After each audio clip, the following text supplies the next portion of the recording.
ನಮಸ್ಕಾರ. ನಾನು ಅಭಿಷೇಕ್ ಶೃಂಗೇರಿ. ಇವತ್ತಿನ ಈ ಒಂದು ವಿಶೇಷ ಸಂದರ್ಶನದಲ್ಲಿ ಬಹುಶಃ ಮಲೆನಾಡಿನ ಭಾಗದಲ್ಲಿ ಕಳೆದ ಒಂದು 68-69 ವರ್ಷಗಳಿಂದ ನಿರಂತರವಾಗಿ ಆ ಬಟ್ಟೆ ಮಳಿಗೆಗಳು ಅಂತ ಬಂದಾಗ ಮೊದಲು ಎಲ್ಲರಿಗೆ ನೆನಪಾಗುವಂತದ್ದೇ ಈ ಒಂದು ಶಾಪ್. ಈ ಒಂದು ಮಳಿಗೆ ಕಳೆದ 68 ವರ್ಷಗಳಿಂದ ಅಂದ್ರೆ 1958ರಲ್ಲಿ ಪ್ರಾರಂಭಗೊಂಡು ಈ ದಿನದವರೆಗೂ ಕೂಡ ಮಲೆನಾಡಿನ ಜನರ ಎಲ್ಲಾ ಬೇಡಿಕೆಗಳನ್ನ ಅತ್ಯಂತ ಯಶಸ್ವಿಯಾಗಿ ಪೂರೈಸುತ್ತಿರುವಂತಹ ಒಂದು ಸಂಸ್ಥೆ. 68 ವರ್ಷಗಳಿಂದಲೂ ಕೂಡ ಮದುವೆ ಸಮಾರಂಭಗಳಿಗೆ ಅದು ಕೊಪ್ಪ, ಶೃಂಗೇರಿ, ನರಪುರ, ಬಾಳೆಹೊನ್ನೂರು ಆಗಿರ್ಬೋದು, ಸುತ್ತಮುತ್ತಲಿನ ಮಲೆನಾಡಿನ ಭಾಗದಲ್ಲಿ ಪ್ರತಿಯೊಂದು ಶುಭ ಸಮಾರಂಭಗಳಿಗೆ ಇವರ ಒಂದು ಮಳಿಗೆಯಿಂದಲೇ ಆ ಬಟ್ಟೆಗಳು ಹೋಗ್ತಾ ಇರುವಂತದ್ದು. ಅತ್ಯಂತ ಯಶಸ್ವಿಯಾಗಿ ಸಂಸ್ಥೆಯನ್ನ ಇವರು ನಡೆಸ್ಕೊಂಡು ಬರ್ತಾ ಇದ್ದಾರೆ. ನಾನು ಮಾತಾಡ್ತಿರುವಂತದ್ದು ಕೊಪ್ಪ ತಾಲೂಕಿನ ಜೈಪುರದಲ್ಲಿರುವಂತಹ ನೂತನ್ ಕ್ಲಾತ್ ಸೆಂಟರ್ ನ ಬಗ್ಗೆ. ನೂತನ್ ಅನ್ನುವಂಥದ್ದು ಎಲ್ಲರೂ ಕೂಡ ಅತ್ಯಂತ ಚಿರಪರಿಚಿತವಾಗಿರುವಂತದ್ದು. ಹಾಗೆ ಇವರ ಪೂಜೆ ಜ್ಯುವೆಲರ್ಸ್ ಕೂಡ ಅತ್ಯಂತ ಜನರಿಗೆ ಚಿರಪರಿಚಿತವಾಗಿರುವಂತದ್ದು. ಹಾಗಾದ್ರೆ ಈ ಒಂದು ಸಂಸ್ಥೆ ಬೆಳೆದು ಬಂದಿದ್ದ ಹಾದಿ ಹೇಗಿದೆ, ಈ ಒಂದು ಸಂಸ್ಥೆಯನ್ನ ಕಟ್ಟಕ್ಕೆ ಎಷ್ಟು ಕಷ್ಟ ಆಗಿತ್ತು, ಈಗ ಪ್ರಸ್ತುತ ಈ ಒಂದು ಸಂಸ್ಥೆ ಯಾವ ರೀತಿಯಾಗಿ ನಡೀತಾ ಇದೆ, ಈಗ ಯಾವ್ದಾದ್ರು ಆಫರ್ಗಳಿದಾವೆ, ಎಲ್ಲ ವಿಚಾರಗಳ ಕುರಿತಾಗಿ ಚರ್ಚೆ ಮಾಡೋದು ನಮ್ಮ ಜೊತೆ ನೂತನ್ ಕ್ಲಾತ್ ಸೆಂಟರ್ ಹಾಗೆ ಪೂಜೆ ಜ್ಯುವೆಲರ್ಸ್ ನ ಮಾಲೀಕರಾಗಿರುವಂತಹ ಶ್ರೀಯುತ ನರೇಂದ್ರ ಭಟ್ ಅವರು ನಮ್ಮ ಜೊತೆ ಇದ್ದಾರೆ. ಸರ್, ಕಾರ್ಯಕ್ರಮಕ್ಕೆ ಅತ್ಯಂತ ಆತ್ಮೀಯ ಸ್ವಾಗತ. ನಮಸ್ಕಾರ ಸರ್. ಮೊದಲನೇದಾಗಿ ನಿಮ್ಮ ಒಂದು ನೂತನ್ ಕ್ಲಾತ್ ಸೆಂಟರ್ 68 ವರ್ಷಗಳನ್ನ ಅತ್ಯಂತ ಯಶಸ್ವಿಯಾಗಿ ಪೂರೈಸಿರುವಂತದ್ದು. ವೈಯಕ್ತಿಕವಾಗಿ ಒಂದು ಸಂಸ್ಥೆಯ ಮುಖ್ಯಸ್ಥರಾಗಿ ಎಷ್ಟು ಖುಷಿ ಇದೆ? ಮೊದಲಿಗೆ ನನ್ನ ಎಲ್ಲ ಗ್ರಾಹಕರಿಗೆ ಪ್ರೀತಿಪೂರ್ವಕ ನಮಸ್ಕಾರಗಳು. ಹಾಗೂ ಇಲ್ಲಿಗೆ ಬಂದಂತಹ ಸಹ್ಯಾದ್ರಿ ಸಮಾಚಾರದ ಅಭಿಷೇಕ್ ಅವರಿಗೆ ನನ್ನ ಹೃತ್ಪೂರ್ವಕ ಅಭಿನಂದನೆಗಳು ಹಾಗೂ ಸ್ವಾಗತ. ನಮ್ಮ ತಂದೆಯವರು ಬಹಳ ಹಿಂದೆ 1958ರಲ್ಲಿ ಈ ಒಂದು ಶಾಪ್ ಅನ್ನ ಇಲ್ಲೇ ಜೈಪುರದಲ್ಲಿ ಸಣ್ಣದಾಗಿ ಒಂದು ಇಲ್ಲಿಯ ಸ್ಥಳೀಯರ ಆಗ್ರಹದ ಮೇಲೆ ಒಂದು ಸ್ಟಾರ್ಟ್ ಮಾಡಿದ್ರು. ತಂದೆ ಮತ್ತು ದೊಡ್ಡಪ್ಪ ಇದನ್ನು ಒಟ್ಟಾಗಿ ಸ್ಟಾರ್ಟ್ ಮಾಡಿದ್ದು. ಆಮೇಲೆ ಅದನ್ನ ಅವರು ಏನ್ ಮಾಡಿದ್ರು, ಹಾಗೆ ನಿಧಾನಕ್ಕೆ ಬೆಳೀತಾ ಬಂತು. ಮತ್ತೆ ಹಾಗೆ ಅದನ್ನೇ ಮಾಡ್ಬೇಕಾದ್ರೆ ಬಂಗಾರವನ್ನು ಸ್ಟಾರ್ಟ್ ಮಾಡಿದ್ರು, ಬಂಗಾರದ ವ್ಯಾಪಾರವನ್ನು ಸ್ಟಾರ್ಟ್ ಮಾಡಿದ್ರು ಆವಾಗ್ಲೇ. ಆದ್ರೆ 1972 ಅಥವಾ 74ರಲ್ಲಿ ಮುರಾರ್ಜಿ ಟೈಮ್ನಲ್ಲಿ ಗೋಲ್ಡ್ ಕಂಟ್ರೋಲ್ ಆಕ್ಟ್ ಅಂತ ಬಂತು. ಆಗ ಅವರಿಗೆ ಬಂತು, ನಾವು ಮಾಡೋದಾದ್ರೆ ಕೇವಲ 916 ಬಂಗಾರವನ್ನೇ ಮಾಡ್ಬೇಕು, 22 ಕ್ಯಾರೆಟ್ ಚಿನ್ನವನ್ನೇ ಮಾಡ್ಬೇಕು, ಹಾಗಾದ್ರೆ ಮಾರೋದು ಬೇಡ ಅಂತ ಹೇಳಿ ಅದನ್ನ ಬಿಟ್ರು. ಬಿಟ್ಟ ಮೇಲೆ ನಾನು 1992ರಲ್ಲಿ ಇಲ್ಲಿಗೆ ಬಂದಾಗ ಇಲ್ಲಿ ತುಂಬಾ ಜನ ಏನ್ ಹೇಳ್ತಿದ್ರು ಅಂದ್ರೆ, ನಾವೇನಾದ್ರೂ ತಗೊಳಕ್ಕೆ ನಾನೇನು ಇಲ್ಲಿ ಬಂದ್ ರೇಷ್ಮೆ ಸೀರೆ ತಗೊಳ್ಬೋದಲ್ಲ ಅಂತ ಕೇಳಿದಾಗ, ನಾವು ಶಿವಮೊಗ್ಗಕ್ಕೆ ಹೋಗ್ತಿದ್ವಿ, ನಿಮ್ಮಲ್ಲೇ ತಗೊಳ್ಬೇಕು ಅಂತ ಇತ್ತು, ಆದ್ರೆ ಎಂತ ಮಾಡುದು, ಬಂಗಾರ ತಗೊಳ್ಳಿಕ್ಕೆ ನಾವು ಶಿವಮೊಗ್ಗ ಹೋದಾಗ ಅಲ್ಲಿ ಬಟ್ಟೆ ತಗೊಂಡ್ವಿ, ರೇಷ್ಮೆ ಸೀರೆ ತಗೊಂಡ್ವಿ, ಇಲ್ಲ ನಿಮ್ಮಲ್ಲೇ ಚೆನ್ನಾಗಿತ್ತು ಅಂದಾಗ ನಾವು ಯಾಕೆ ಸ್ಟಾರ್ಟ್ ಮಾಡಬಾರ್ದು ಅಂತ ಬಂತು ಮನಸ್ಸಲ್ಲಿ. ಅದೇ ಟೈಮಿಗೆ ಸರಿಯಾಗಿ ಈ ಬಂಗಾರದ ಮೇಲಿದ್ದ ಕಂಟ್ರೋಲ್ ಅನ್ನ ಸರ್ಕಾರ ವಾಪಸ್ ತಗೊಳ್ತು. ನಿಮ್ಗೆ ಯಾವ್ದು ಬೇಕಾದ್ರೂ ಮಾಡ್ಬೋದು, ನಮ್ಮದೇನಿಲ್ಲ. 22 ಕ್ಯಾರೆಟ್ ಮುಂಚೆನಿತ್ತು, 14 ಕ್ಯಾರೆಟ್ ಗಿಂತ ಮೇಲೆ ಬಂಗಾರ ಮಾರಂಗಿಲ್ಲ, ಕಾನೂನು ಮಾಡಿಬಿಟ್ಟಿದ್ರು ಮೊರಾರ್ಜಿ ದೇಸಾಯಿ ಅವರು. ಯಾವಾಗ 93-94ರಲ್ಲಿ ಅದನ್ನ ವಾಪಸ್ ತಗೊಳ್ತು ಗೌರ್ಮೆಂಟ್ ಕಾನೂನು, ನಿಮ್ಗೆ ಯಾವ್ದು ಬೇಕಾದ್ರೂ ಮಾಡ್ಕೊಳ್ಳಿತ್ತು. ನಾವು ಪುನಃ ಬಂಗಾರದ ಅಂಗಡಿಯನ್ನ 94ರಿಂದ ಸ್ಟಾರ್ಟ್ ಮಾಡಿದ್ವಿ. ಈ ಒಂದು ಸಂಸ್ಥೆ 68 ವರ್ಷಗಳನ್ನ ಪೂರೈಸಿರುವಂತದ್ದು, ಆ ಹಲವಾರು ಯಶಸ್ಸಿನ ಉತ್ತುಂಗದಲ್ಲಿ ಈಗ ಇರುವಂತದ್ದು ಎಲ್ಲರಿಗೂ ಗೊತ್ತಿರುವಂತ ವಿಚಾರವೇ. ಅದೇ ಪ್ರಾರಂಭಿಕವಾಗಿ ನಿಮ್ಮ ತಂದೆಯವರು ಈ ಒಂದು ಸಂಸ್ಥೆಯನ್ನು ಕಟ್ಟಿದಾಗ ಎಷ್ಟು ಕಷ್ಟ ಆಗಿದೆ, ಯಾಕೆ ಒಂದು ಸಂಸ್ಥೆಯನ್ನ ಪ್ರಾರಂಭದಲ್ಲಿ ಕಟ್ಟಿದಾಗ ಹಲವಾರು ಸವಾಲುಗಳು ಎದುರಾಗತ್ತೆ. ಅದು ನಿಮ್ಮ ತಂದೆಯವರು ಯಾವ ರೀತಿಯಾದ ಒಂದು ಸ್ಟ್ರಗಲ್ ನ ಪಟ್ಟಿದ್ರು ಸ್ಟಾರ್ಟಿಂಗ್? ನಮ್ಮ ತಂದೆ ಮತ್ತೆ ದೊಡ್ಡಪ್ಪ ಹೇಳ್ದಂಗೆ ಅಂತದೇನು ಬಹಳ ಸ್ಟ್ರಗಲ್ ಆಗ್ಲಿಲ್ಲ. ಯಾಕಂದ್ರೆ ಆ ಕಾಲದಲ್ಲಿ ನಮ್ಮ ಏನ್ ಬಟ್ಟೆಯಲ್ಲಿ ತುಂಬಾ ವೆರೈಟಿ ಅಂತ ಏನ್ ಇರ್ಲಿಲ್ಲ. ಒಂದೇ ಮಗ್ಗದ ಸೀರೆಗಳು, ಈ ಪಾಲಿಸ್ಟರ್ ಅನ್ನೋದು ಅವಾಗ ಸ್ಟಾರ್ಟಿಂಗ್ ಬಂದಿತ್ತು. ಬಟ್ ನಮ್ ದೊಡ್ಡಪ್ಪನವರಿಗೆ ಬಹಳ ಒಂದು ಆಕಾಂಕ್ಷೆ ಇತ್ತು, ದೊಡ್ಡದಾಗಿ ಮಾಡ್ಬೇಕು ಅಂತ. ಮತ್ತೆ ತಂದೆಗೂ ಅದೇ ಆಯಿತು. ತಂದೆಗೆ ನಮ್ಮ ಈ ಜನರ ಜೊತೆ ಒಳ್ಳೆ ಒಂದು ಮೇಳಗಳು ಚೆನ್ನಾಗಿತ್ತು. ಹಾಗೆ ದೊಡ್ಡಪ್ಪ ಅವರಿಗೆ ಸೂಕ್ಷ್ಮತೆ ಇತ್ತು. ಅವ್ರು ಏನ್ ಮಾಡಿದ್ರು, ಅಲ್ಲಿ ಹೋಗಿ ಬಾಂಬೆಯಿಂದ ಎಲ್ಲ ಹೋಗಿ ಪರ್ಚೇಸ್ ಮಾಡಿ ಬಂದ್ರು. ಆ ಕಾಂಟ್ಯಾಕ್ಟ್ ಚೆನ್ನಾಗಿತ್ತು. ಹಾಗಾಗಿ ನಮ್ಗೆ ಏನಾಯ್ತು, ಅಂತ ಒಂದು ತಾಪತ್ರೆ ಸ್ಟಾರ್ಟಿಂಗ್ ಅಲ್ಲಿ ಸ್ವಲ್ಪ ಹಣದ ಬಂದಿದ್ದು ಹೌದು. ಆದ್ರೆ ಭಗವಂತನ ದಯದಿಂದ ಮತ್ತು ಇಲ್ಲಿಯ ಪರ್ಟಿಕ್ಯುಲರ್ ಹೇಳ್ಬೇಕು ಅಂದ್ರೆ, ಇಲ್ಲಿ ಏನು ಕವಳಿಯ ಸುಬ್ಬೇಗೌಡರು ಅಂತ ಒಬ್ರು ಇದ್ರು, ಈಗ ಶ್ರೀನಿವಾಸ್ ಅವರ ತಂದೆ, ಅವರೆಲ್ಲ ತುಂಬಾ ಮಾರಲಿ ಅಂಡ್ ಸ್ವಲ್ಪ ಫೈನಾನ್ಷಿಯಲ್ ಸಪೋರ್ಟ್ ಮಾಡಿದ್ದಾರೆ ಆ ಕಾಲದಲ್ಲಿ. ಆ ಕಾಲದಲ್ಲಿ ಸಪೋರ್ಟ್ ಮಾಡಿದ್ರಿಂದ, ಇಲ್ಲಿಯ ಜನ ಸಪೋರ್ಟ್ ಮಾಡಿದ್ರಿಂದ ಅವಾಗ ಒಂದು ಏನಂದ್ರೆ, ಅವಾಗ ಜನರಲ್ಲಿ ಒಂದು ಪ್ರೀತಿ ಸೌಹಾರ್ದತೆ ಜಾಸ್ತಿ ಇತ್ತು. ಈಗ ಕಂಪೇರ್ ಮಾಡಿದ್ರೆ 58-60 ಅವರು ಎಲ್ಲ ಒಟ್ಟಾಗಿದ್ರಿಂದ ಸಪೋರ್ಟ್ ಕೊಟ್ರು. ಹಾಗಾಗಿ ಚೆನ್ನಾಗಿ ಬೆಳೀತಾ ಬಂತು. ಅಂದ್ರೆ ಈ ಒಂದು ಸಂಸ್ಥೆ ಈ ಮಟ್ಟಕ್ಕೆ ಬೆಳೆಯಲು ಅಥವಾ ಈ ದೊಡ್ಡ ಮಟ್ಟದಲ್ಲಿ ಯಶಸ್ಸನ್ನು ಗಳಿಸಲು ಆ ಪ್ರಮುಖ ಕಾರಣ ಏನು? ಪ್ರಮುಖ ಕಾರಣ ಏನು ಅಂತ ಹೇಳಿದ್ರೆ, ತಂದೆ ಮತ್ತು ದೊಡ್ಡಪ್ಪ ಅವರು ನೀತಿ ಒಂದು ಹೇಗಿತ್ತು ಅಂತ ಹೇಳಿದ್ರೆ, ತಂದದ್ದಕ್ಕೆ ಆದಷ್ಟು ಕಡಿಮೆ ಪ್ರಾಫಿಟ್ ಇಟ್ಟು ಮಾಡ್ಬೇಕು, ಜಾಸ್ತಿ ಲಾಭಾಂಶ ಬೇಕು ಅಂತಲ್ಲ, ಒಳ್ಳೆ ಮಾಲ್ ಮಾಡ್ಬೇಕು, ತಕೊಂಡ ಮೇಲೆ ಅವ್ರು ಚೆನ್ನಾಗಿ ಉಪಯೋಗಿಸ್ಕೊಳ್ಬೇಕು. ಆ ಒಂದು ಅವರ ಒಂದು ಇಬ್ಬರ ಒಂದು ಆಲೋಚನೆನೂ ಅದೇ ಆಗಿದ್ರಿಂದ ಅದಕ್ಕೆ ಯಶಸ್ಸು ಬಂತು. ಈಗ ನೀವು ದೊಡ್ಡ ಮಳಿಗೆಯನ್ನ ಜೈಪುರದಲ್ಲಿ ಕಟ್ಟಿದ್ದೀರಾ, ಆದ್ರೆ ಪ್ರಾರಂಭಿಕ ಹಂತದಲ್ಲಿ ಇದೇ ಮಳಿಗೆ ಇತ್ತು ಅಥವಾ ಸಣ್ಣ ಮಟ್ಟದಲ್ಲಿ ನೀವು ಪ್ರಾರಂಭ ಮಾಡಿದ? ಪ್ರಾರಂಭದಲ್ಲಿ ಮಾಡ್ಬೇಕಾದ್ರೆ ಬಹಳ ಸಣ್ಣದು, ಬರೀ 12x12 ಒಂದು ಇದ್ರಲ್ಲಿ. ಇವಾಗ ಏನು ಈಗೆಲ್ಲ ಹಳೆಯ ಬಿಲ್ಡಿಂಗ್ ಎಲ್ಲ ಹೋಗಿದಾವೆ, ಬಹಳ ಸಣ್ಣ ಹಳೆ ಬಿಲ್ಡಿಂಗ್ ನಲ್ಲಿ ಸ್ಟಾರ್ಟ್ ಮಾಡಿದ್ರು. ಆಮೇಲೆ ಒಂದು 5-6 ವರ್ಷದ ನಂತರ ಈಗ ಇರುವ ಜಾಗದಲ್ಲೇ ಜಾಗ ತಕೊಂಡು ಒಂದು ಸ್ವಲ್ಪ 15x15 ಒಂದು ಶಾಪ್ ಮಾಡಿ ಮುಂದುವರಿಸಿಕೊಂಡು ಹೋದ್ರು. ಆಮೇಲೆ ಅದರಲ್ಲೇ ಮನೇನೂ ಇತ್ತು ನಮ್ಮದು, ಹಾಗೆ ಇತ್ತು. ಆಮೇಲೆ 1995ರಲ್ಲಿ ನಾವೆಲ್ಲ ಬಂದ ಮೇಲೆ 2003ರಲ್ಲಿ ಮೊದಲನೇ ಹಂತದಲ್ಲಿ ನಾವು ಅದನ್ನ ದೊಡ್ಡ ಮಾಡಿದ್ವಿ. ಓಕೆ, ಅಂದ್ರೆ ಈಗ ನೀವು ದೊಡ್ಡ ಬಿಲ್ಡಿಂಗ್ ನ ಈಗ ಜೈಪುರದಲ್ಲಿ ಕಟ್ಟಿದ್ದೀರಾ, ಅತ್ಯಂತ ಯಶಸ್ವಿಯಾಗಿ ಈ ಒಂದು ಸಂಸ್ಥೆ ಬೆಳೀತದೆ. ಆದ್ರೆ ಈ ಒಂದು ಸಂಸ್ಥೆ ಬೆಳೆಯಲ್ಲಿ ಗ್ರಾಹಕರ ಪಾತ್ರ ಅತ್ಯಂತ ದೊಡ್ಡದಾಗಿದೆ. ಯಾಕಂದ್ರೆ ಯಾರೇ ಕೂಡ ಮಲೆನಾಡಿನ ಭಾಗದಲ್ಲಿ ಕೇಳಿದಾಗ ಎಲ್ಲಿ ಬಟ್ಟೆ ತಗೊಂಡ್ರಿ ಅಥವಾ ಯಾವುದೇ ಒಂದು ಶುಭ ಸಮಾರಂಭಕ್ಕೆ ಕೇಳಿದಾಗ ನೂತನ್ ಕ್ಲಾತ್ ಸೆಂಟರ್ ಅಂತಾರೆ. ಅಂದ್ರೆ ಜನರ ಒಂದು ರೀತಿಯಲ್ಲಿ ನಿಮ್ಮ ಒಂದು ಸಂಸ್ಥೆಯ ಬಗ್ಗೆ ಮಾರ್ಕೆಟ್ ಮಾಡ್ತಾರೆ. ಅಂದ್ರೆ ಆ ರೀತಿಯಾದ ಒಂದು ಮಾರ್ಕೆಟ್ ವ್ಯವಸ್ಥೆ ಆಗಿರೋದು ಜನರ ಬಾಯಲ್ಲಿ ಆ ರೀತಿ ಬರ್ತಾ ಇರೋದಕ್ಕೆ ಕಾರಣ ಏನು? ಒಂದು ಜನರ ಪ್ರೀತಿ, ಮತ್ತೆ ನಮ್ಮ ತಂದೆ ಮತ್ತೆ ನಮ್ಮ ಸಂಸ್ಥೆಯಿಂದ ಏನಾಗಿದೆ, ನಾವು ಒಂದು ಒಳ್ಳೆ ಮಾಲ್ ಕೊಡ್ಬೇಕು, ಹೊಸ ವೆರೈಟಿ ಕೊಡ್ಬೇಕು, ಮತ್ತು ಅದರ ಒಂದು ಕ್ವಾಲಿಟಿ ಚೆನ್ನಾಗಿರ್ಬೇಕು, ರೇಟ್ ಆದಷ್ಟು ರೀಸನೇಬಲ್ ಆಗಿರ್ಬೇಕು ಅನ್ನುವ ದೃಷ್ಟಿಯನ್ನೇ ಮುಂದುವರಿಸಿಕೊಂಡು ಅದೇ ಒಂದು ಇದನ್ನ ಮುಂದುವರಿಸ್ಕೊಂತ ಹೋಗ್ತಾ ಇರೋದ್ರಿಂದನೇ ಈ ಒಂದು ಮಟ್ಟಕ್ಕೆ ಬೆಳಿಲಿಕ್ಕೆ ಸಾಧ್ಯ ಆಯ್ತು. ಒಂದು ಮತ್ತೆ ಒಂದು ಗ್ರಾಹಕರು ತಕೊಂಡವರು, ಈಗ ಎಲ್ಲೋ ದೂರದಿಂದ ಬಂದವರು, ಅವರು ಇಲ್ಲ ಚೆನ್ನಾಗಿದೆ ಅಂತ ಅವರು ಏನು ಇದ್ ಮಾಡಿದ್ದಾರೆ. ಯಾಕಂದ್ರೆ ನಾವು ಇತ್ತೀಚಿನ ಈಗ 1-2 ವರ್ಷಕ್ಕಿಂತ ಹಿಂದೆ ನಮ್ಮದು ಯಾವುದೇ ಅಡ್ವರ್ಟೈಸ್ಮೆಂಟ್ ಎಲ್ಲೂ ಇರ್ಲಿಲ್ಲ. ಬಾಯಿಂದ ಅಡ್ವರ್ಟೈಸ್ಮೆಂಟ್ ಆಯ್ತು ಬಿಟ್ರೆ ನಾವೆಲ್ಲೂ ಬೋರ್ಡ್ ಆಗ್ಲಿ ಅಥವಾ ಅಡ್ವರ್ಟೈಸ್ಮೆಂಟ್ ಏನು ಮಾಡಿರ್ಲಿಲ್ಲ. ಇತ್ತೀಚಿನ ಒಂದು 7-8 ವರ್ಷದಿಂದ ಏನು ಡಿಸ್ಕೌಂಟ್ ಸೇಲ್ ಅಂತ ಸ್ಟಾರ್ಟ್ ಮಾಡಿದ್ವಿ, ಆವಾಗ ನಮ್ಮ ಬೋರ್ಡ್ ಹಾಕಕ್ ಸ್ಟಾರ್ಟ್ ಮಾಡಿದ್ವಿ. ಬಿಟ್ರೆ ಅದು ಒಂದು ಕಾರಣ ಇಲ್ಲದೆ ಆಗಿದ್ದಲ್ಲ, ಅಕಸ್ಮಾತ್ ಆಗಿ ಡಿಸ್ಕೌಂಟ್ ಸೇಲಿಗೆ ನಾವು ಸಪರೇಟ್ ಆಗಿ ಒಂದು ಏನ್ ಮಾಡ್ತೀವಿ, ಎಲ್ಲಾ ಕಡೆ ಡಿಸ್ಕೌಂಟ್ ಸೇಲ್ ಅಂತ ಹೇಳಿದ್ರೆ ಯಾವುದೋ ಒಂದು ಉಳಿದ ಮಾಲಿಗೆ ಹಾಕ್ತಾರೆ, ನಮ್ಮಲ್ಲಿ ಹಾಕಲ್ಲ. ಅದಕ್ಕೋಸ್ಕರ ನಾವು ಸ್ಪೆಷಲ್ ಹೋಗಿ ಪರ್ಚೇಸ್ ಮಾಡಿ, ನಮ್ಗೆ ಯಾರು ಮಾಲ್ ಅನ್ನು ಕೊಡ್ತಾರೆ ಅವ್ರ ಹತ್ರ ರಿಕ್ವೆಸ್ಟ್ ಮಾಡಿ, ಅವ್ರ ಹತ್ರ ಸ್ವಲ್ಪ ಪ್ರಾಫಿಟ್ ಅನ್ನ ಕಮ್ಮಿ ಮಾಡ್ತೀವಿ, ಡಿಸ್ಕೌಂಟ್ ಸ್ವಲ್ಪ ಜಾಸ್ತಿ ಕೊಡಪ್ಪ ಅಂತ ಕೇಳಿ ತಿಳ್ಕೊಂಡು ನಮ್ಮ ಪ್ರಾಫಿಟ್ ಅಲ್ಲೂ ಕಮ್ಮಿ ಮಾಡಿ ಕಲರ್ ಸೆಟ್ ವೈಸೇ ನಾವು ಕೊಡ್ತಾ ಇದ್ದೀವಿ. ಆ ಟೈಮಲ್ಲಿ ಒಂದ್ಸತಿ ಪರ್ಚೇಸ್ ಜಾಸ್ತಿ ಆದಾಗ ಇದು ಖಾಲಿ ಮಾಡ್ಬೇಕಲ್ಲ, ಇಟ್ಕೊಂಡು ಮಾಡ್ಲಿಕ್ಕೆ ಆಗುದಿಲ್ಲ, ನಾವು ತಂದ ಮೇಲೆ ಅವರಿಗೆ ದುಡ್ಡು ಕೊಡಬೇಕು.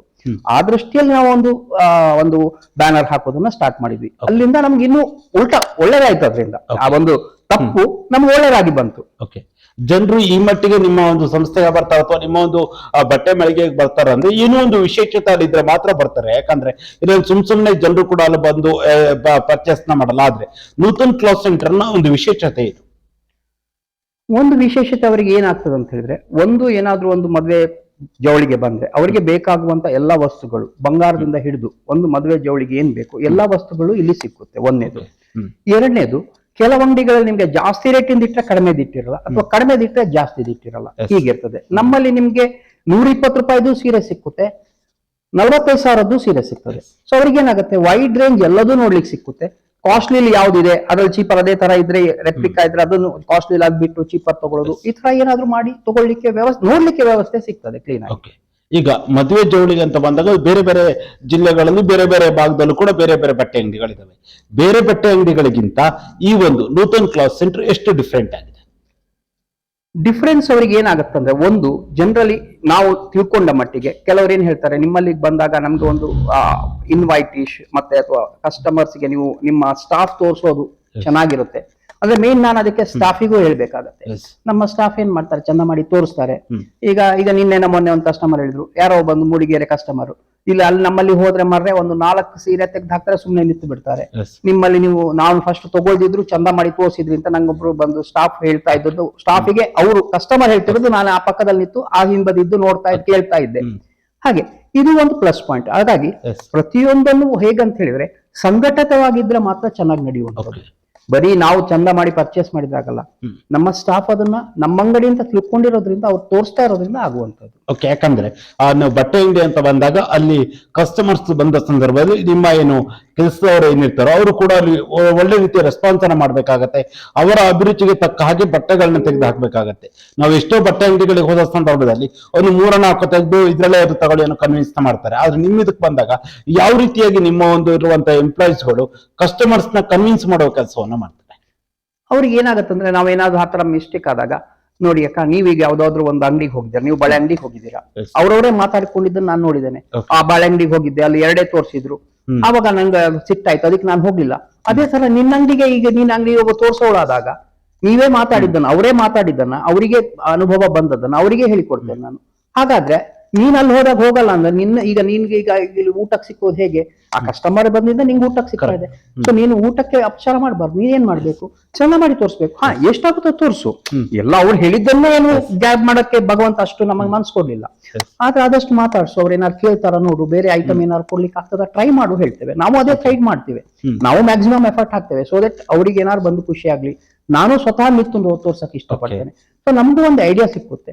ಸೊ ಅದನ್ನ ಅವ್ರು ಫಾಲೋ ಮಾಡ್ತಾರೆ. ಯಾವತ್ತು ಹೇಗಂತ ಹೇಳಿದ್ರೆ, ಒಂದು ಅಂಗಡಿ ಚೆನ್ನಾಗಿ ನಡಿಬೇಕಾದ್ರೆ ಓನರ್ಸು ಫೀಲ್ಡಿಗೆ ಇಳಿಬೇಕು, ಅವರು ತೋರ್ಸ್ಲಿಕ್ಕೆ ನಿಲ್ಬೇಕು.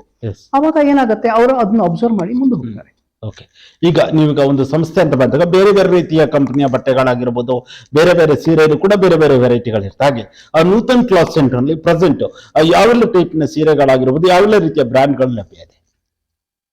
ನಿಮ್ಗೆ ಇಲ್ಲಿ ನಮ್ಮಲ್ಲಿ ಪರ್ಟಿಕ್ಯುಲರ್ಲಿ ಸ್ಯಾರೀಸ್ ಅಲ್ಲಿ ನಮ್ಮ ಹತ್ರ ಕಾಂಜೀವರಂ ಬಹಳ ಹಿಂದಿಂದನು, ಕಡಿಮೆ ಅಂತ ಹೇಳಿ 50-55 ವರ್ಷದಿಂದ ಎಲ್ಲಿ ನೇಗಿ ಆಗ್ತದೆ ಆ ಹಳ್ಳಿಗೆ ಹತ್ರ ಹೋಗಿ ಅವ್ರ ಹತ್ರ ನಮ್ಗೆ ಪರ್ಚೇಸ್ ಮಾಡಿ ಕಾಂಟ್ಯಾಕ್ಟ್ ಇರೋದ್ರಿಂದ ಲಾಂಗ್ ಟರ್ಮ್ ಬ್ಯಾಕ್ ಇಂದ ನಮ್ಗೆ ಹಾಗಾಗಿ ಒಳ್ಳೆ ಮಾಲು ಒಂದು ಸಿಕ್ಕುತ್ತೆ.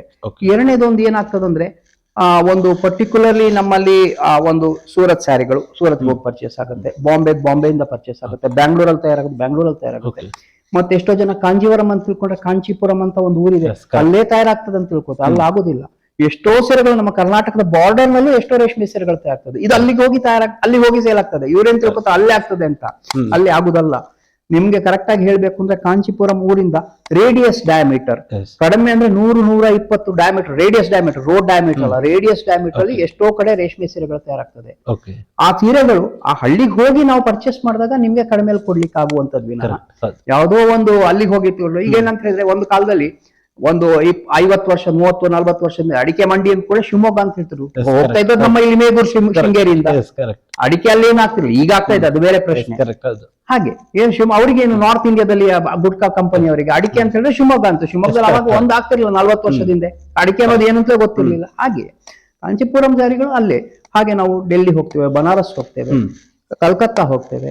ರೆಡಿಮೇಡ್ ನಲ್ಲಿ ಇಂಡೋರ್ದಿದೆ, ಡೆಲ್ಲಿದಿದೆ, ಬಾಂಬೆದಿದೆ, ಬ್ಯಾಂಗ್ಳೂರ್ನಲ್ಲೂ ತಯಾರಾಗುತ್ತೆ, ತಿರುಪೂರ್ನಲ್ಲಿ ತಯಾರಾಗ್ತದೆ, ಈರೋಡಲ್ಲಿ ತಯಾರಾಗ್ತದೆ ಬಟ್ಟೆಗಳು. ಎಲ್ಲೆಲ್ಲಿ ಆಲ್ಮೋಸ್ಟ್ ಎಲ್ಲಿ ತಯಾರಾಗ್ತದೆ ಅಲ್ಲಿಂದ ಎಲ್ಲ ಹೋಗಿ ನಾವು ಪರ್ಚೇಸ್ ಮಾಡ್ತೇವೆ. ನಮ್ಗೆ ಡೈರೆಕ್ಟ್ ಕಾಂಟ್ಯಾಕ್ಟ್ ಇರೋದ್ರಿಂದ ನಮ್ಗೆ ಏನಾಗ್ತದೆ, ಯಾವ್ದೋ ಒಂದು ಚಾನೆಲ್ ಥ್ರೂ ಬರದೆ ಡೈರೆಕ್ಟ್ ಬರೋದ್ರಿಂದ ನಾವು ಕಡಿಮೆಯಲ್ಲಿ ಸ್ವಲ್ಪ ಕೊಡ್ಲಿಕ್ಕೆ ಆಗ್ತದೆ. ಅಂದ್ರೆ ಕಸ್ಟಮರ್ಸ್ ನ ಬೇಡಿಕೆಗಳನ್ನ ನೂತನ್ ಕ್ಲಾತ್ ಸೆಂಟರ್ ಸಂಪೂರ್ಣವಾಗಿ ಅವರ ಬೇಡಿಕೆಗಳನ್ನ ಅಥವಾ ಅವರ ಅಭಿರುಚಿಗಳನ್ನ ಈಡೇರಿಸಿದ್ದೇವೆ ಇದುವರೆಗೂ ಅಂತ ಅನ್ಸುತ್ತೆ ವೈಯಕ್ತಿಕವಾಗಿ ನಿಮ್ಗೆ? ನನ್ಗೆ ಹಾಗೆ ವೈಯಕ್ತಿಕವಾಗಿ ಹೇಳೋದು ಸ್ವಲ್ಪ ಅನ್ಸೋದಿಲ್ಲ. ಯಾಕಂತ ಹೇಳಿದ್ರೆ ನಾವು ಇನ್ನೂ ರೀಚ್ ಆಗ್ಲಿಕ್ಕೆ ಸುಮಾರು ಬಾಕಿ ಇದೆ. ಒಂದೇದು ಸ್ವಲ್ಪ ಜಾಗಗಳ ತಾಪತ್ರಯದಿಂದ ಈಗ ನಮ್ಮದು ಈಗ ಇನ್ನೊಂದು 2-3 ತಿಂಗಳಲ್ಲಿ ಒಂದು ಸಾಧಾರಣ 10,000-12,000 ಸ್ಕ್ವೇರ್ ಫೀಟ್ ಇನ್ನೊಂದು ಬಿಲ್ಡಿಂಗ್ ಓಪನ್ ಆಗ್ತದೆ. ಆವಾಗ ನಮ್ಗೆ ಇನ್ನೂ ಸ್ವಲ್ಪ ವೆರೈಟಿ ಇಟ್ಟು ಇನ್ನೂ ಮುಂದಕ್ಕೆ ಹೋಗ್ಲಿಕ್ಕೆ ಆಗ್ತದೆ ಅಂತ ನಾನು ತಿಳ್ಕೊಳ್ತೇನೆ. ಯಾಕಂದ್ರೆ ಬಟ್ಟೆಯ ಒಂದು ವ್ಯವಹಾರ ಅನ್ನುವಂಥದ್ದು ಇಷ್ಟು ವಾಸ್ಟ್ ಆಗಿದೆ, ಇಷ್ಟೊಂದು ವೆರೈಟೀಸ್ ಇದೆ, ಇಷ್ಟೊಂದು ಡಿಸೈನ್ಸ್ ಇದೆ. ಸ್ವಲ್ಪವಲ್ಲೇ ಹೇಳ್ಬೇಕು ಅಂದ್ರೆ ನಮ್ಮ ಜೈಪುರದಲ್ಲಿ ಒಂದು ಏನು ಕಸ್ಟಮರ್ ಸೆಲೆಕ್ಷನ್ ಇದೆ, ಇದಕ್ಕೆ ನೀವು ಸ್ವಲ್ಪ ಒಂದು ಆಚೆ ಕಡೆ ಹೋಗಿ ಒಂದು ಇಲ್ಲಿಂದ ಒಂದು 200 ಕಿಲೋಮೀಟರ್ 100 ಕಿಲೋಮೀಟರ್ ಬೇಡ, ನಮ್ಮ ಶಿವಮೊಗ್ಗದ ಕಸ್ಟಮರ್ದು ಟೇಸ್ಟೇ ಬೇರೆ ಇರ್ತದೆ. ಫ್ಲವರ್ ಟೇಸ್ಟ್, ಕಲರ್ ಟೇಸ್ಟ್ ಎಲ್ಲ ಬೇರೆ ಇರ್ತದೆ. ಸೊ ಅಲ್ಲಿ ಎಲ್ಲರೂ ನಾವು ಸಮಾಧಾನ ಮಾಡ್ಲಿಕ್ಕಾಗಲ್ಲ. ಆದಷ್ಟು ನಾವು ಟ್ರೈ ಮಾಡಿದ್ದೇವೆ ಈ ಏರಿಯಾದ ಜನರದೊಂದು ಟೇಸ್ಟ್ ಏನಿರುತ್ತೆ ಅದು, ಅಥವಾ ಬೇರೆ ಏನಾದ್ರು. ಈಗ ನೋಡಿ, ಸದ್ಯವಾಗಿ ಹೇಳ್ಬೇಕು ಅಂದ್ರೆ ಇತ್ತೀಚಿನ ದಿನಗಳಲ್ಲಿ ನಾನು ಒಂದ್ ಸ್ವಲ್ಪ ಆಂಧ್ರದ ಟೇಸ್ಟ್ ನೋಡೋಣ ಅಂತ ಹೇಳ್ಬಿಟ್ಟು ಆಂಧ್ರ ಸ್ವಲ್ಪ ಪರ್ಚೇಸ್ ಮಾಡಿದೆ. ಈ ಸತಿ ಡಿಸ್ಕೌಂಟ್ ಅಲ್ಲಿ ಬಹಳ ಇಷ್ಟಪಟ್ಟು ತಗೊಂಡು ಹೋಗ್ತಿದ್ದಾರೆ. ನಾವು ಗೆಸ್ ಮಾಡ್ಲಿಕ್ಕೆ ಆಗುದಿಲ್ಲ ಕಸ್ಟಮರ್ ಏನ್ ಇಷ್ಟಪಡ್ತಾರೆ ಅಂತ ಹೇಳ್ಬಿಟ್ಟು. ಟೇಸ್ಟು ಬಟ್ ತುಂಬಾ ಹೋಗುತ್ತೆ ಅಂತ ನಾನು ಹೇಳುದಿಲ್ಲ. ಏನಾಗುತ್ತೆ, ಅವ್ರಿಗೊಂದು ಖುಷಿ ಆಗ್ತದೆ, ಎಲ್ಲೂ ಸಿಗ್ದಿದ್ದು ಇಲ್ಲೊಂದು ಸಿಕ್ತು ಅಂತ ಹೇಳ್ಬಿಟ್ಟು. ಒಬ್ಬೊಬ್ರು ಕಸ್ಟಮರ್ ಟೇಸ್ಟ್ ಬೇರೆ ಬೇರೆ, ಕಸ್ಟಮರ್ ಟೇಸ್ಟ್ ಮತ್ತೆ ಏರಿಯಾ ವೈಸ್ ಟೇಸ್ಟ್ ಬೇರೆ ಬೇರೆ ಇರುತ್ತೆ. ನೀವು ತುಂಬಾ ಈ ಸಮಾಚಾರದಲ್ಲಿ ಇರೋದ್ರಿಂದ ಉಡುಗೆ ತೊಡುಗೆಯನ್ನ ನೋಡಿ, ನಮ್ಮ ಈ ಮಲೆನಾಡಿನವ್ರದ್ದು ಒಂದು ಉಡುಗೆ ತೊಡುಗೆಯ ಟೇಸ್ಟ್ ಅಥವಾ ಕಲರ್ ಟೇಸ್ಟ್ ನಾವು ಬಯಲ್ಸೀಮೆ ಅಂತ ಹೇಳ್ತೀವಿ. ಬಯಲ್ಸೀಮೆ ಅಂದ್ರೆ ಶಿವಮೊಗ್ಗದಿಂದ ಬಯಲ್ಸೀಮೆ ನಾವು ಹೇಳ್ತೇವೆ ಸಹಜವಾಗಿ. ಅವ್ರದ್ದು ಟೇಸ್ಟಿಗೂ ವ್ಯತ್ಯಾಸ ಇರುತ್ತೆ. ಇಲ್ಲಿಗೂ ನಮ್ಮ ಮಂಗಳೂರು ಕರಾವಳಿ ಭಾಗದ ಟೇಸ್ಟ್ ಬೇರೆ ಇರುತ್ತೆ, ಇಲ್ಲಿಂದ ನಮ್ಮ ಮೈಸೂರು ಬ್ಯಾಂಗ್ಳೂರ್ ಟೇಸ್ಟ್ ಬೇರೆ ಇರುತ್ತೆ. ನಮ್ದು ಮತ್ತೆ ಬ್ಯಾಂಗ್ಳೂರ್ ಮೈಸೂರು ಟೇಸ್ಟ್ ಸ್ವಲ್ಪ ಹತ್ರ ಬರ್ತದೆ, ಅಷ್ಟೇ ಬಿಟ್ರೆ ಹಾಗೆ. ಅದೇ ರೀತಿಯಲ್ಲಿ ನಿಮ್ಮ ಒಂದು ಸಂಸ್ಥೆಯಲ್ಲಿ ಈಗ ಮಾನ್ಸೂನ್ ಶುರು ಸಂದರ್ಭದಲ್ಲಿ ಒಂದು ಮೆಗಾ ಆಫರ್ ನ ಕೂಡ ನೀವು ಕಳೆದ ಕೆಲ ವರ್ಷಗಳಿಂದ ನೀಡ್ತಾ ಬಂದಿದ್ರೆ, ಈ ವರ್ಷ ಕೂಡ ನೀಡಿರುವಂತದ್ದು. ಈ ಮಾನ್ಸೂನ್ ಆಫರ್ ಈಗ ಪ್ರೆಸೆಂಟ್ ಯಾವಾಗಿಂದ ಪ್ರಾರಂಭ ಆಗಿದೆ, ಆಲ್ರೆಡಿ ಎಷ್ಟನೇ ತಾರೀಕು ತನಕ ಇದೆ, ಮತ್ತೆ ಈ ಒಂದು ಆಫರ್ ನೀಡಕ್ಕೆ ಮೇನ್ ಪರ್ಪಸ್ ಏನು?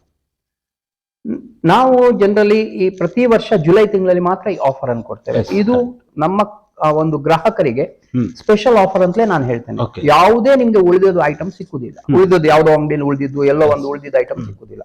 ಇದಕ್ಕೋಸ್ಕರ ಫ್ರೆಶ್ ಡಿಸೈನ್ಸೇ ಪರ್ಚೇಸ್ ಮಾಡಿರ್ತೇವೆ, ಫ್ರೆಶ್ ಐಟಮ್ಸೇ ಪರ್ಚೇಸ್ ಮಾಡಿರ್ತೇವೆ. ಹ್ಮ್. ನಮ್ಗೆ ಏನು ಕೊಡ್ತಾರೆ ಸಪ್ಲೈಯರ್ಸ್ ಇಂದ ಒಂದು ಸ್ವಲ್ಪ ಕಮ್ಮಿ ಕೊಡಿಯಪ್ಪ ಅಂತ ಕೇಳಿ ತಿಳ್ಕೊಂಡು ಇಲ್ಲಿ ನಮ್ಮ ಪ್ರಾಫಿಟ್ ಅನ್ನು ಕಮ್ಮಿ ಮಾಡಿ, Yes. ಸೊ ಅದು ಎರಡೂ ಸೇರಿದಾಗ ಬೃಹದಾಕಾರವಾಗಿ ಅವ್ರಿಗೆ ತುಂಬಾ ರಿಬೇಟ್ ಸಿಕ್ಕುತ್ತೆ. ಹ್ಮ್. ಏನಂದ್ರೆ ಕಡಿಮೆ ಅಂತ ಹೇಳಿದ್ರು ರೆಗ್ಯುಲರ್ ಪ್ರೈಸ್ ಗಿಂತ ಅವ್ರಿಗೆ 20-25% ಕಮ್ಮಿ ಸಿಕ್ಕುತ್ತೆ. ಇನ್ ಕೆಲವು ಐಟಮ್ಗೆ 30-40% ತನಕ ಡಿಫ್ರೆನ್ಸ್ ಅಲ್ಲಿ ಸಿಕ್ಕುತ್ತೆ. ಫ್ರೆಶ್ ಐಟಮ್ ಸಿಕ್ಕುತ್ತೆ. Okay. ಅವರಿಗೆ ಗ್ರಾಬ್ ಮಾಡ್ಲಿಕ್ಕೆ ಒಳ್ಳೆ ಟೈಮ್.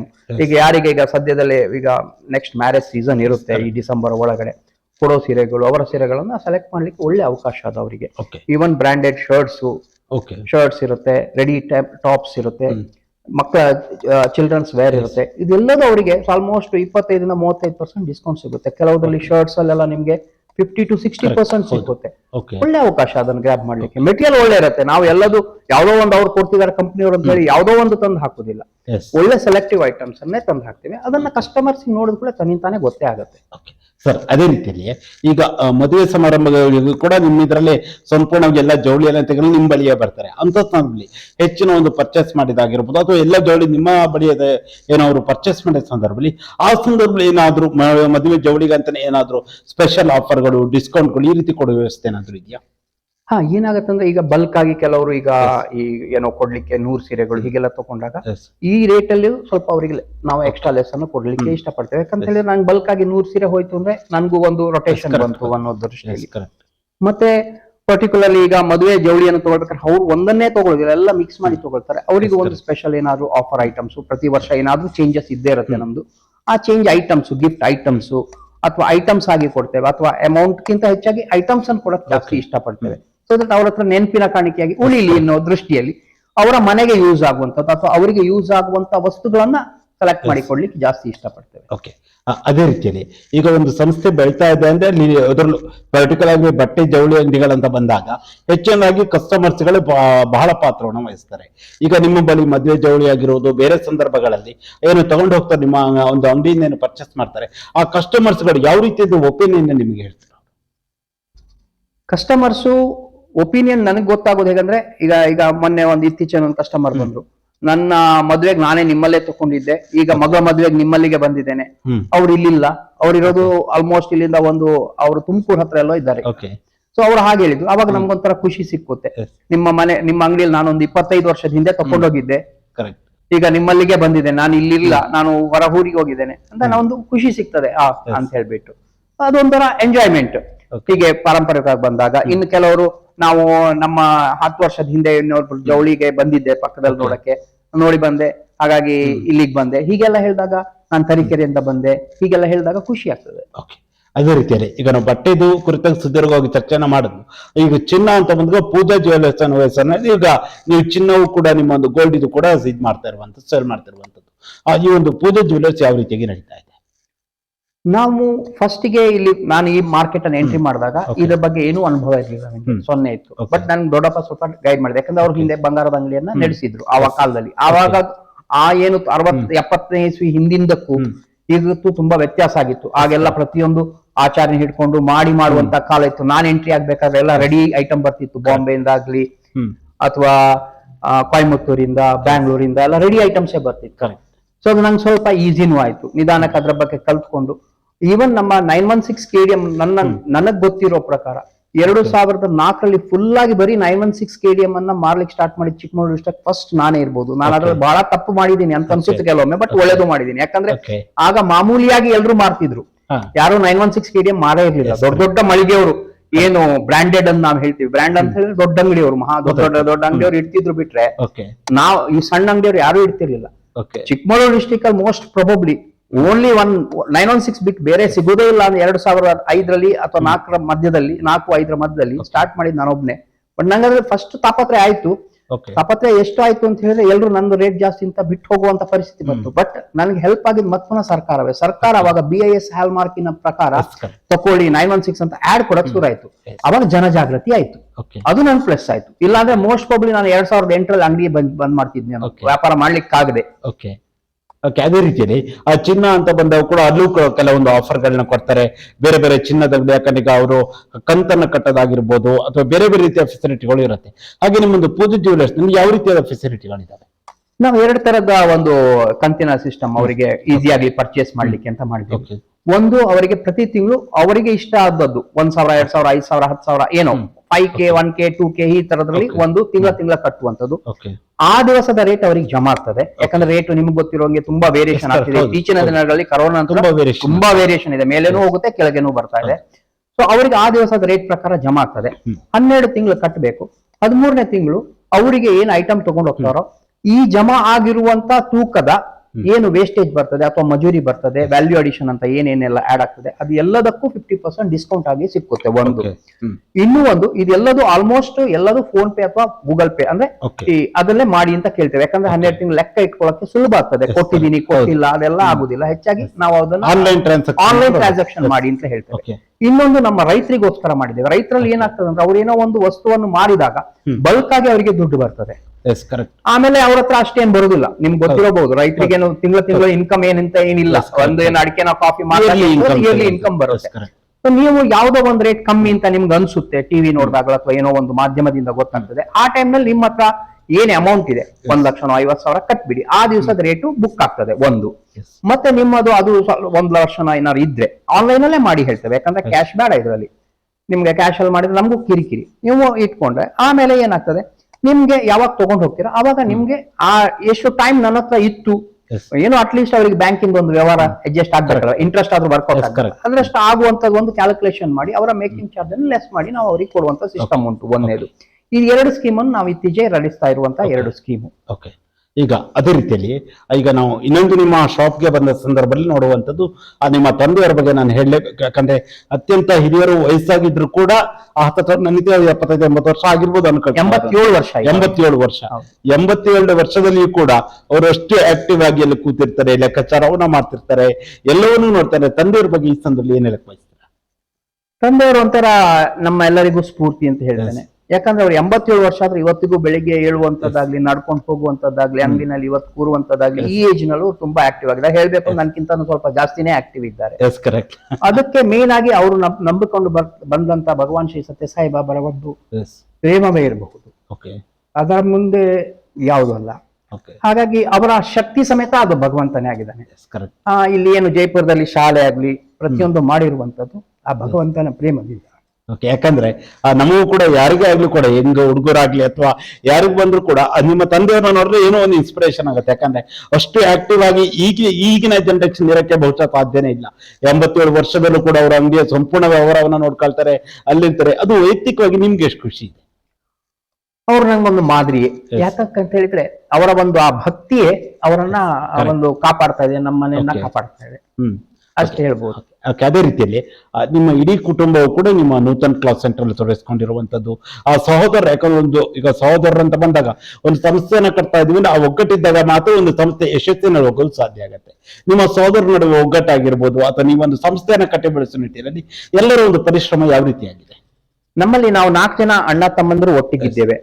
ಆ ಒಟ್ಟಿಗೆ ಇರೋದ್ರಿಂದ ನಮ್ಗೆ ಇಷ್ಟೊಂದು ಬೆಳ್ಳಿಕ್ ಸ್ಟಾರ್ಟ್ ಆಯ್ತು. ಯಾಕಂತ ಹೇಳಿದ್ರೆ ನಾವು ಇಬ್ರು ಕೆಳಗಡೆ ನೋಡ್ಕೊಂಡಿದ್ದೇವೆ, ಮೇಲ್ಗಡೆ ಇಬ್ರು ಅಣ್ಣ ತಮ್ಮಂದ್ರು ನೋಡ್ಕೊಂಡಿದ್ದಾರೆ.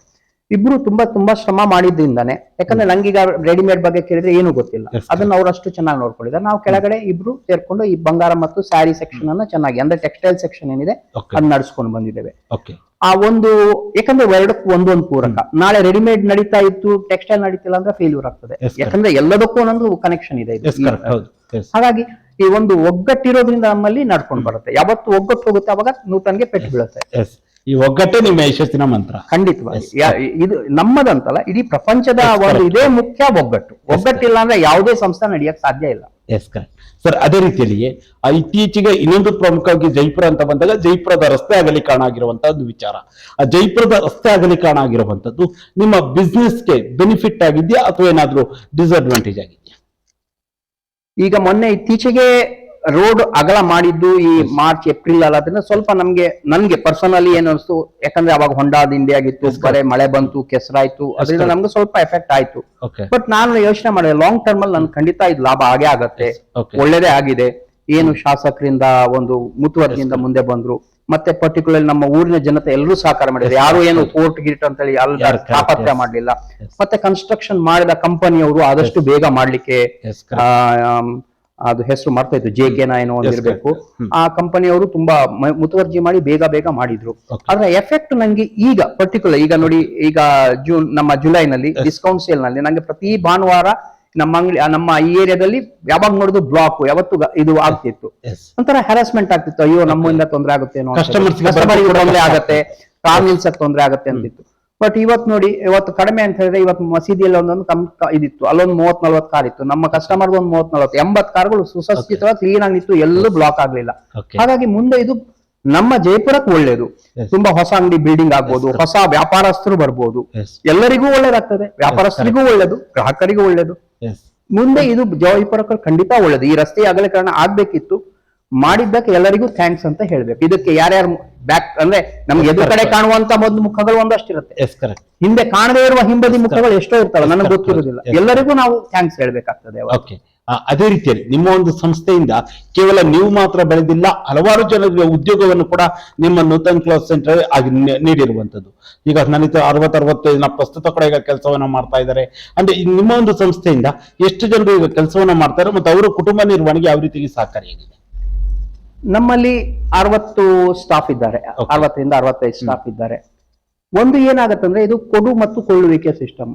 ನಮ್ಮ ಅವರು ಚೆನ್ನಾಗಿದ್ರೇನೆ ನಮ್ಗೆ ಒಂದು ಅಡ್ವಾಂಟೇಜ್ ಇರುತ್ತೆ. ನಮ್ಮಲ್ಲಿರೋ ಎಲ್ಲಾ ಸ್ಟಾಫ್ ಗಳಿಗೆ ನಾವು ಎಲ್ಲರಿಗೂ PF ಸಿಸ್ಟಮ್ ಮಾಡಿದ್ದೇವೆ, ಅವರಿಗೆ ESI ಸಿಸ್ಟಮ್ ಇದೆ. ಒಂದೆರಡು ಮಕ್ಕಳಿಗೆ ನಮ್ಗೆ ಇತ್ತೀಚಿನ ಈಗ ಒಂದು 3-4 ವರ್ಷದ ಹಿಂದೆ ಏನೋ ESI ಇರೋದ್ರಿಂದ ಅವರ ತಂದೆಗೆ ಏನೋ ಆಪರೇಷನ್ ಆಗ್ಬೇಕಾದ್ರೆ ಮಣಿಪಾಲ್ನಲ್ಲಿ ಅದರ ಉಪಯೋಗ ಆಯ್ತು. ಗವರ್ಮೆಂಟ್ ಇಂದ ಅದಕ್ಕೇನೋ ಒಂದು ಕ್ರಮಗಳಿದಾವೆ, ಅದನ್ನ ಮಾಡಿದ ಕೂಡ ಅವರಿಗೆ ಆಲ್ಮೋಸ್ಟ್ ಮಣಿಪಾಲ್ ಅಂತ ಹೇಳಿ ನಿಮ್ಗೆ ಗೊತ್ತಿರ್ಬೋದು, 50-60 ಸಾವಿರಕ್ಕಿಂತ ಯಾವ್ದು ಕಮ್ಮಿ ಬರ್ಲಿಕ್ಕಿಲ್ಲ ಬಿಲ್ಲು, ಗೊತ್ತಿಲ್ಲ ಜಾಸ್ತಿ ವೈದ್ಯಕೀಯ ವಿಚಾರದಲ್ಲಿ ನನಗೆ ಗೊತ್ತಿಲ್ಲ. ಬಟ್ ಬೇರೆಯವ್ರು ಹೇಳಿದ್ದು ಕೇಳಿದ ಪ್ರಕಾರ 50-60 ಸಾವಿರ ಯಾವ ಲೆಕ್ಕದಲ್ಲೂ ಆಗ್ತದೆ. ಅದು ಎಲ್ಲ ಝೀರೋ ಆಯ್ತು, ಯಾಕಂದ್ರೆ ಈ ಗವರ್ಮೆಂಟ್ ಕಟ್ಟಿತ್ತು, ESI ನಾವು ಕಟ್ಟಿರೋದ್ರಿಂದ ಅವರಿಗೆ ಇದು ಅದು ಖುಷಿ ಕೊಡ್ತದೆ. ಯಾಕಂದ್ರೆ ತಾಪತ್ರಯ ಯಾರಿಗೂ ಬರ್ಬೋದು, ಮನುಷ್ಯ ಮೇಲೆ ತಾಪತ್ರಯ ಬರುವಂತದ್ದು ಕಾಮನ್, ಇದು ಅದು ಮಾಡಿದ್ದೇವೆ. ಅವರಿಗೆ ಒಂದು ಖುಷಿ ಆಗ್ತದೆ. ಮತ್ತೆ ಲಾಸ್ಟ್ ಎಲ್ಲ ಲೇಟ್ ನೈಟ್ ಎಲ್ಲ ಇದ್ದಾಗ ಅವರಿಗೆ ಮನೆ ತನಕನೂ ಆಟೋದಲ್ಲೇ ಬಿಡುವಂತ ವ್ಯವಸ್ಥೆ ಮಾಡ್ತೇವೆ, ಸೊ ದಟ್ ಅವರು ಸೇಫ್ ಆಗಿ ಮನೆಗೆ ತಲುಪಲಿ ಅನ್ನೋ ಒಂದು ದೃಷ್ಟಿಯಿಂದ ಇದು ಮಾಡ್ತೇವೆ.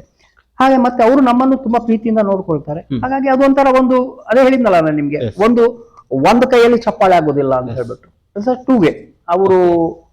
ಅವರು ನಮ್ಮ ಜೊತೆ ಚೆನ್ನಾಗಿದ್ದಾರೆ, ನಾವು ಅವ್ರ ಜೊತೆ ಚೆನ್ನಾಗಿದ್ದೇವೆ.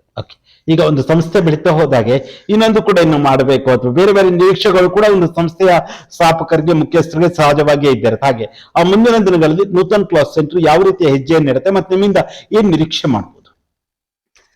ನಮ್ಮದು ಈಗ ಸದ್ಯಕ್ಕೆ ಈಗ ಒಂದು 2-3 ತಿಂಗಳಲ್ಲಿ ಈಗ ರಿನೋವೇಷನ್ ಆಗ್ತಾ ಇದೆ. ಬ್ಯಾಕ್ ಸೈಡ್ ಅಲ್ಲಿ ಒಂದು 12,000 ಚದರದ ಒಂದು ಬರೀ ಕಿಡ್ಸ್ ಒಂದು ಫ್ಲೋರು, ಹೆಣ್ಣು ಮಕ್ಕಳಿಗೆ ಅಂದ್ರೆ ಹೆಂಗಸರು ಅಂದ್ರೆ ಲೇಡೀಸ್ ಫ್ಲೋರ್ ಒಂದು, ಮತ್ತೆ ಜೆಂಟ್ಸ್ ಫ್ಲೋರ್ ಒಂದು, 3 ಸಪರೇಟ್ ಫ್ಲೋರ್ ಆಗುತ್ತೆ. ಒಂದೊಂದು ಫ್ಲೋರ್ ಅಪ್ರಾಕ್ಸಿಮೇಟ್ಲಿ 3,500 ಸ್ಕ್ವೇರ್ ಫೀಟ್ ಇದಾವೆ ಒಂದಾಗತ್ತೆ. ಇವಾಗ ಏನು ಬರೀ ನಿಮ್ಗೆ ಒಂದು 2,500 ಸ್ಕ್ವೇರ್ ಫೀಟ್ ಅಲ್ಲಿ ಬರೀ ಸ್ಯಾರಿ ಸೆಕ್ಷನ್ ಇದೆ. ಅದು ಆಲ್ಮೋಸ್ಟ್ ನಿಮ್ಗೆ ಇದರ ಡಬಲ್ ಆಗಿ ಒಂದು ಆಲ್ಮೋಸ್ಟ್ 2.5 ಪ್ಲಸ್ 1.5 4,000 ಸ್ಕ್ವೇರ್ ಫೀಟ್ ಅದಾಗ್ತದೆ.